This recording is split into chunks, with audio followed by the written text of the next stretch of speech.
I've been concocting my own TTRPG 5e compatible world called Xyz. This planet is stuffed to the gills with the weirdest, coolest, sexiest nonsense I could think of. I am Cora Poe, and this is Slumber Myth, a place for insomnia fuel.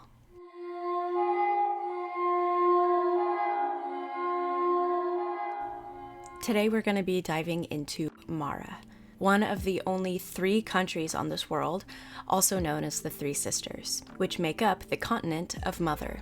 Mara has thrived for tens of thousands of years as a beacon of abundance, cooperation, and structured liberty. Though ancient in some of its traditions, Mara has evolved into a feudal democratic republic, where prominent family lines from each city-state are chosen to represent their regions in the capital through legacy-based elections.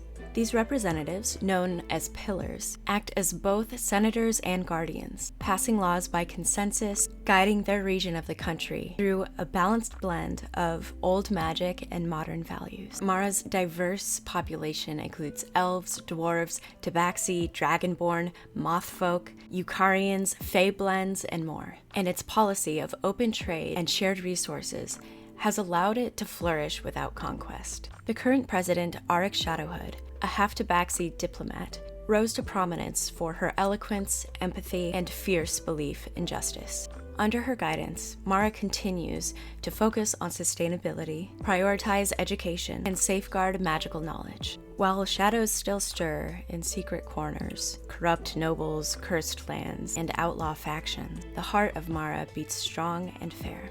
Its people are proud, curious, and free. And among the 3 sisters on the continent of Mother, it remains the safest haven of all. Mara's economy. Mara's economy is founded on the philosophy of shared prosperity, an intricate system of regional specialties, fair trade agreements, and magical innovation that prioritizes sustainability over exploitation. While ambition and wealth are not discouraged, greed is not valorized the way it is in Vora. Each city-state develops its own industries, whether it be Aura's rare herb exports, Cavernden's artisan markets, or the enchanted rare wool of the Nyx Fleece Rams of Crystalgate. Each contributes to a national treasury overseen at the capital. Rather than hoard wealth, the noble pillar families are expected to reinvest in their communities, with public works, educational institutions, and mutual aid projects at the center of civic pride and duty.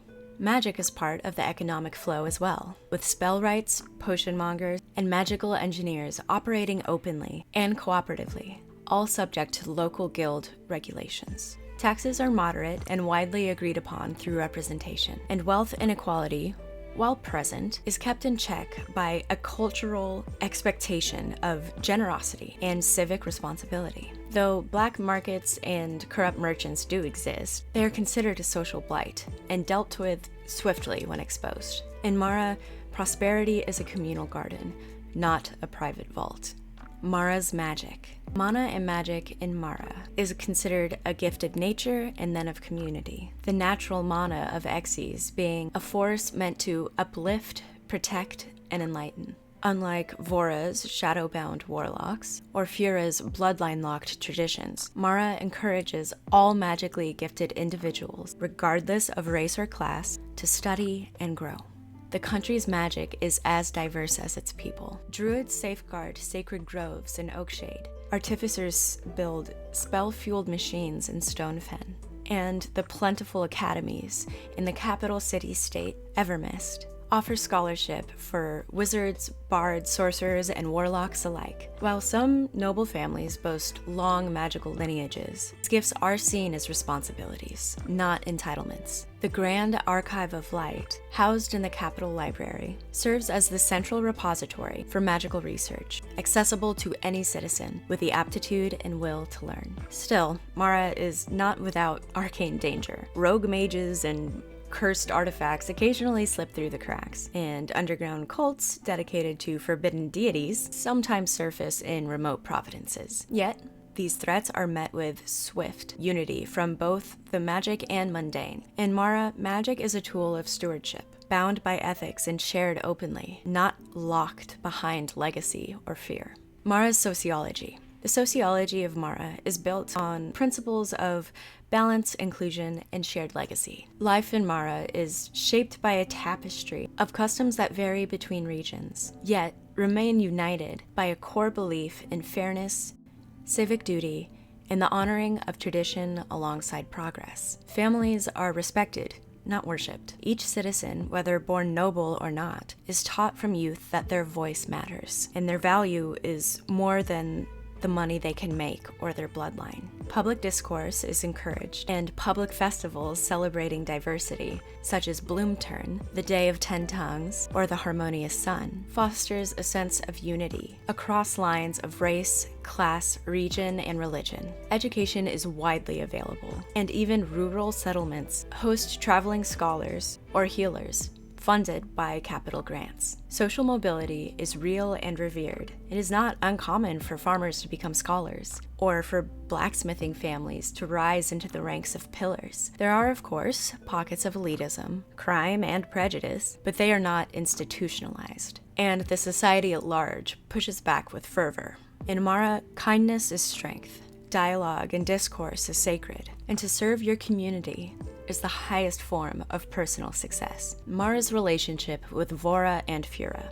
Mara, being sandwiched between the other two countries, maintains a careful, peaceful relationship with its sisters, balancing diplomacy with vigilance. With Vora, Mara shares cold civility. The two will exchange ambassadors and engage in structured trade, but there is little warmth between them. Auric Shadowhood and Golden Morning have met on multiple occasions, often in glittery ceremonies filled with subtle verbal fencing. Auric, to a certain extent, respects Vora's discipline, but fully mistrusts its motives, especially its refusal to allow external oversight or magical transparency. Fura, in a mild contrast, is treated with a mix of fondness and caution. Though its royal feudal system is far more rigid than Mara's, the two nations share seasonal festivals, trade routes, and joint cultural initiatives, usually pushed forward by Mara. King Conflagration Dark and Queen Implosia Dark are considered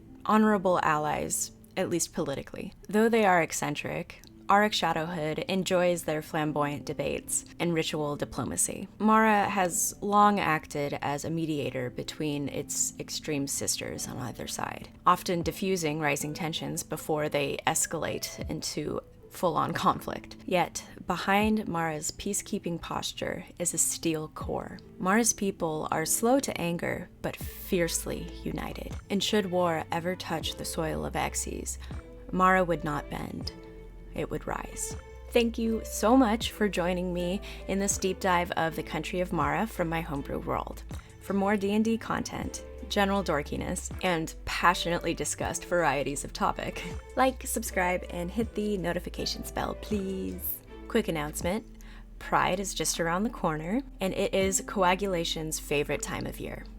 I have a coagulation playlist. Coagulation Foundation is my nonprofit dedicated to lifting the voices of marginalized artists, authors, and musicians during a time when queer, BIPOC, and disabled voices are being silenced, at least here in the US.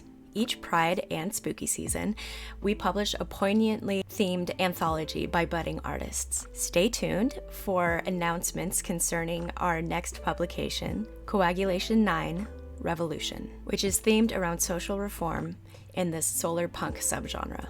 As always, thank you so much for watching, and happy nightmares.